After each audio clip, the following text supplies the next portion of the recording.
Alright guys, welcome back to the channel and the latest roundup of wrestling game news, where today we're talking the latest updates for WWE 2K23, including news on the John Cena Action Figure. We have a trailer for a new wrestling game in Ultra Pro Wrestling, and we also have the latest on the delay to AEW Fight Forever.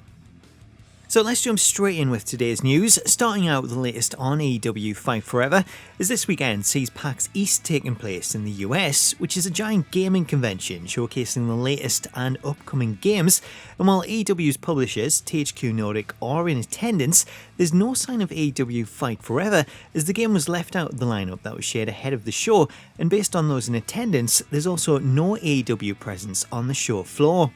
According to the latest reports online, the reason for AEW's absence is down to an ongoing trademark dispute over the name Fight Forever, as US-based promotion Game Changer Wrestling have filed a trademark dispute claiming that they own the rights to the name Fight Forever, as it was the name of a show that they held in January 2021 to help try and raise money for independent wrestlers that were unable to work during the pandemic. Due to the filing of the dispute, this appears to have caused yet another delay for the game, as they're unable to move forward with or promote the game until this trademark issue is resolved. Responding to reports on the dispute, Game Changer Wrestling owner Brett Lauderdale publicly stated that it's not his desire to block the game's release, and that both GCW and AEW are in talks to resolve the matter, though there's no time frame on when we can expect a solution.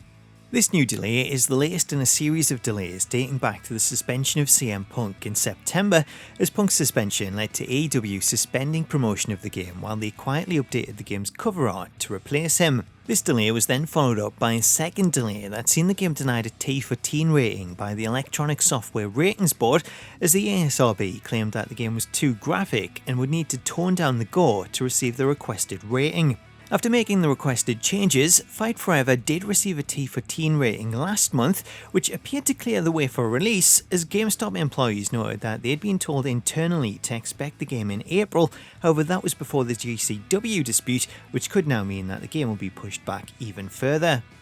In some better news though, AEW owner Tony Khan has revealed that the development of Fight Forever is now officially complete. Because of this, once the trademark dispute is resolved, we shouldn't have too long to wait until the game is released, as given that the game is now finished, I would imagine that we'll see a very short window between the announcement and the release date, with just a few short weeks of promotion leading up to release. Up next, we have news of a brand new wrestling game that, much like AEW, is trying to bring back that old school feeling of the wrestling games on the Nintendo 64, as Hyper Focus Games have released a new trailer for their upcoming wrestling game, Ultra Pro Wrestling.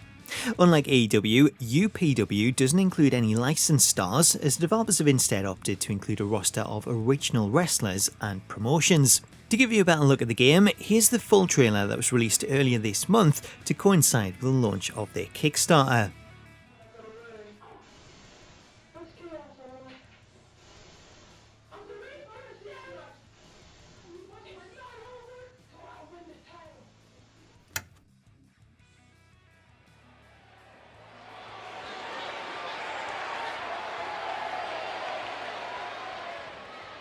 Welcome to Ultra Pro Wrestling!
So that's the new trailer for Ultra Pro Wrestling. From what was shown off, I think the game's looking really good, so if you're a fan of the classic Nintendo games like No Mercy or WrestleMania 2000, definitely keep an eye on this one, as it looks to be very much in line with those games, so it's going to be interesting to follow. Speaking of following it, if you're interested in backing the game on Kickstarter, I'll leave a link to the campaign in the description, as there's still several packages available that include a copy of the game and some additional perks, such as having your name listed in the game's credits.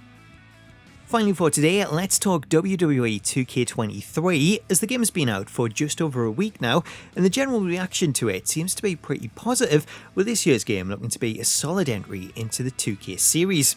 Now, while the game has been met with a largely positive reaction, it's not been without some issues, as there's still a lot of problems with creating Arena, specifically around the new stage parts that were added, as well as issues with Universe Mode and disconnections online. Thankfully though, 2K are aware of a lot of those issues, as the new WWE 2K Discord has launched a feedback section where players can submit bugs, with the most upvoted issues then being added to an issues tracker to keep track of the problem and update players on any fixes. Speaking of fixes, this week also seen the release of patch 1.04, which was a smaller update that was primarily focused on stability. To that regard, the new patch included a fix to stop the game crashing when customizing characters in the creation suite for an extended period of time, a fix for memory-related crashes on PS5 and PC, and a fix for the issue that seen players returning to the main menu when trying to continue a storyline in My Rise. Also included was a less popular fix that's seen submissions nerfed in MyFaction, as the earlier version of the game allowed players to quickly pick up victories when using submissions, though the new patch has put an end to that, which is kind of a pain, as the 8-man faction matches now take an incredible amount of time to complete. As for any other 2K news, for anyone that missed it, there was an official announcement earlier this week for the special John Cena Action Figure that appears in MyFaction, as 2K announced a special promotion with Mattel that sees players able to redeem a one-time promotional code when buying a WWE Elite Action Figure from Walmart. For players wanting to take part in the promotion, you'll first have to buy a WWE Elite Action Figure from Walmart, then head over to ruthlessredemption.com and follow the instructions to upload a copy of your receipt. After doing that, you should receive a code within 48 hours, which you can then redeem in MyFaction. So that's the latest roundup of wrestling game news. Let me know what you made of it in the comments, especially in regards to the UPW trailer, as I'm really intrigued to see what people make of it. Until next time though, thank you so much for watching this video, have yourself an awesome day, and I'll catch you later.